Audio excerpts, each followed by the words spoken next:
the wealthy people who are forced to take these programs, who have these buildings where they can't do evictions, they can't raise the rents, are just going to say, why I'm investing my money into a city, and the city is working against me. I think I'll take my money to PA or New Jersey or Connecticut or somewhere else, DC.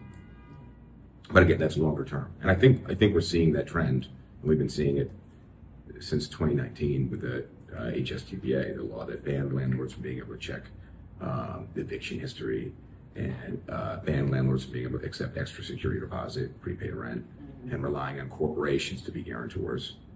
All right, so if you own a two-family home and the person upstairs hasn't paid rent in 4 months, would you rather sue their uncle who's the guarantor, or would you rather sue a multi-million-dollar corporation? Yeah. Or $1 billion corporation, So if you're the landlord, you're just gonna say, you know what, like, we're just gonna sell this house and move out of here. I can't afford my own home. I can't afford a single family home.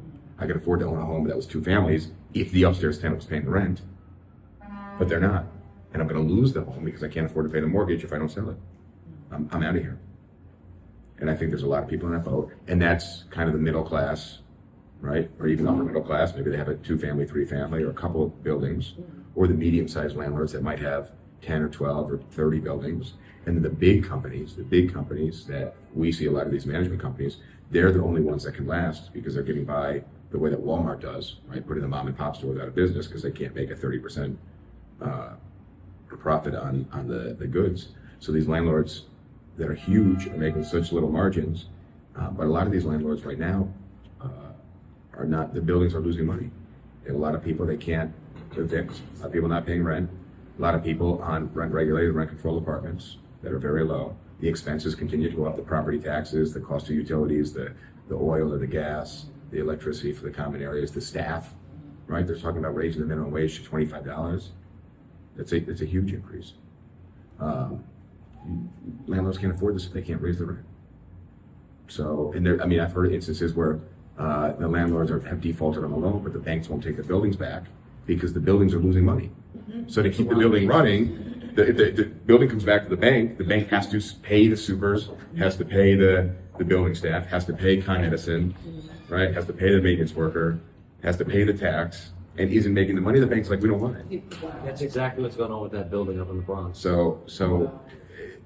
But here's the issue. You can be as bleeding heart liberal as you want and hardcore Republican as you want, whatever it is.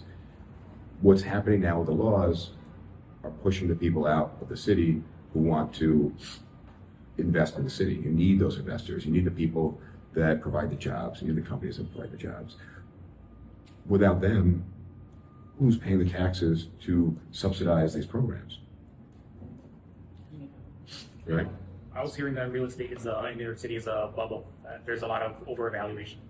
Yeah, it's overvaluated because landlords can't raise the rents. If there's somebody who's paying $900, they've been in that apartment for 23 years, and they move out, that place needs a gut rental. That's going to cost 80, 90 grand. Okay, labor is expensive. Materials are expensive. It's going to cost them 80 or 90 grand. That landlord can only raise the rent like $96 a month, which, let's round up for easy numbers, $100 a month. Okay, $100 a month times 12 times a year is $1,200. So if they spend 80 grand, they can only make that money up $1,200. It's going to take them 65 years to make that money back. So the math doesn't work. So when you make a law like that, and that was the HSTPA law, on top of the eviction histories, good morning, on top of the eviction histories, not being able to check that, if you were to own the property, you would say, why am I investing here when I could be investing somewhere else? Right.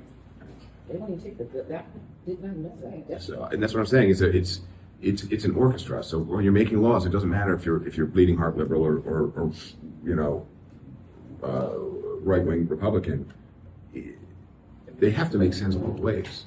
And the way that we have it right now is New York City is a very liberal city, and they're making very liberal laws.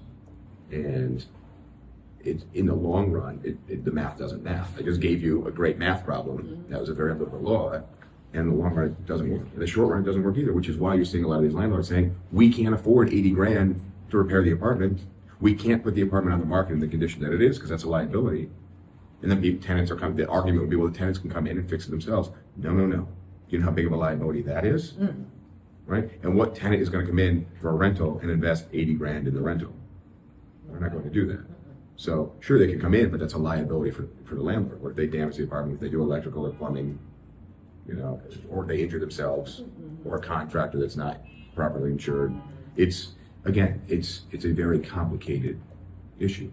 And passing laws, you know, the way that I look at it is you got, you know, now you got these 22, 23-year-old city Congress people that don't understand any of this, but they understand how to play TikTok and get followers and get elected.